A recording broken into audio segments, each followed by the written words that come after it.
This is Rummy's Corner.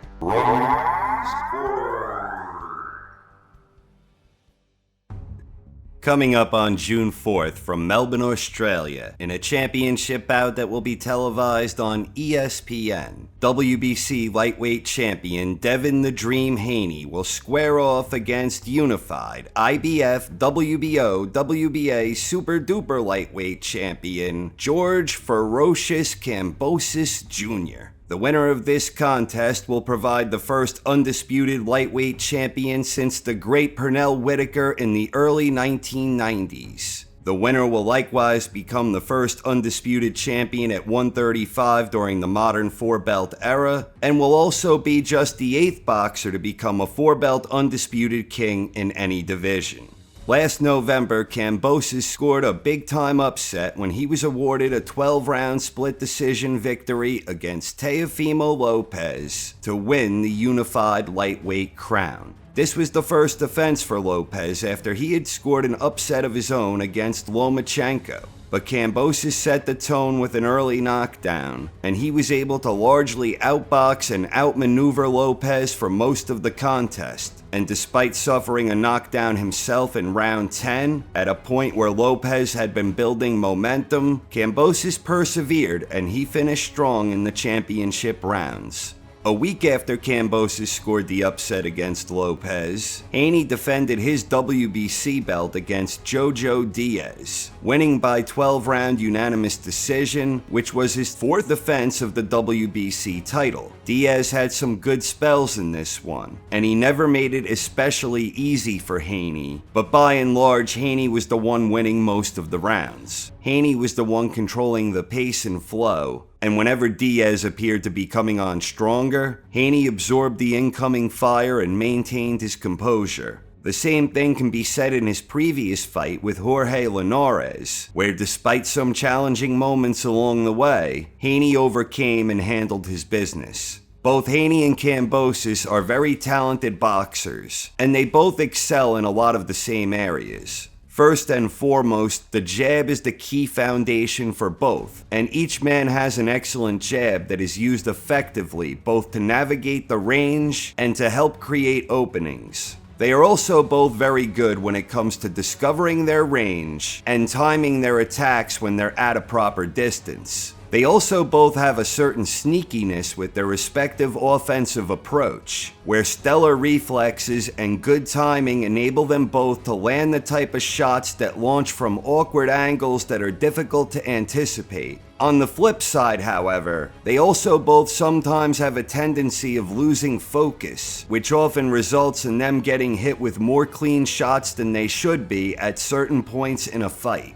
I am very fired up for this fight, and have been since it was first announced. Not only will we have a new undisputed lightweight champion crowned for the first time since the great Sweet Pea, but beyond that, I think we have two highly motivated boxers looking to make a statement, and I therefore believe we are in for a fight where we will see these two lightweight champions at their very best. For Haney, he still has the label of being an email champion because he never beat someone inside the ring to win his title. In fairness, it is always disappointing when someone wins a title that wasn't won by beating someone in the ring. And a more famous example of this would be when Lennox Lewis was first declared WBC champion without having to fight for the belt after Riddick Bowe tossed it in the trash.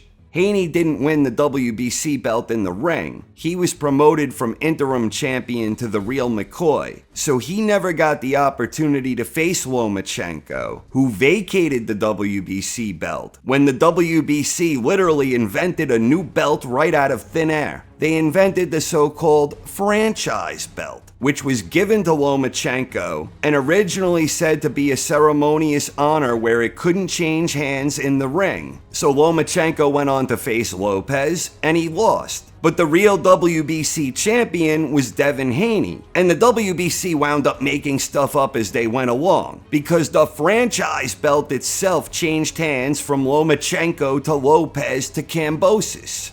So Haney never truly got the chance to win his real WBC belt in the ring, and this is his big opportunity to nail down the respect that earning the undisputed championship would command.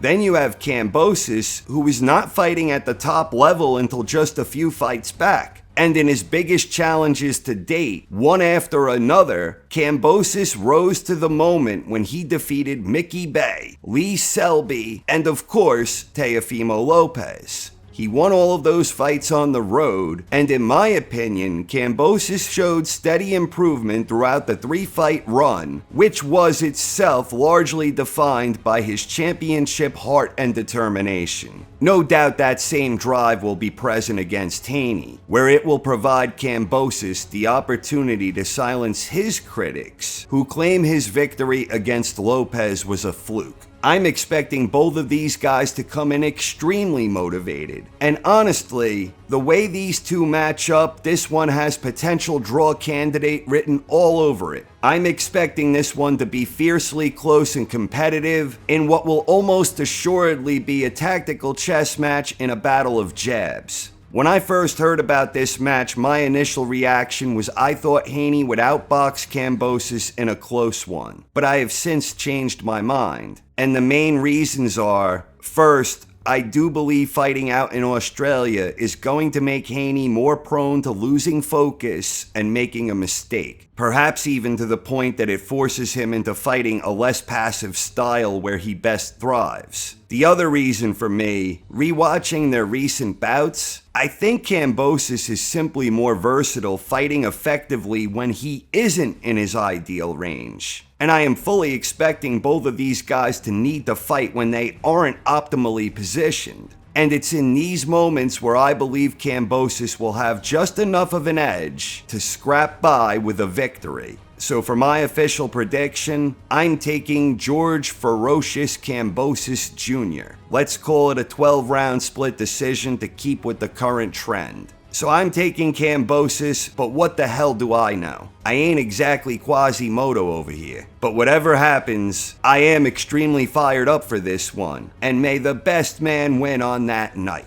Best of luck to both champions. So who do you think will win? Please share your thoughts in the comments section. Thanks for watching, everyone. I hope you enjoyed and have a wonderful night. This is Rummy's Corner.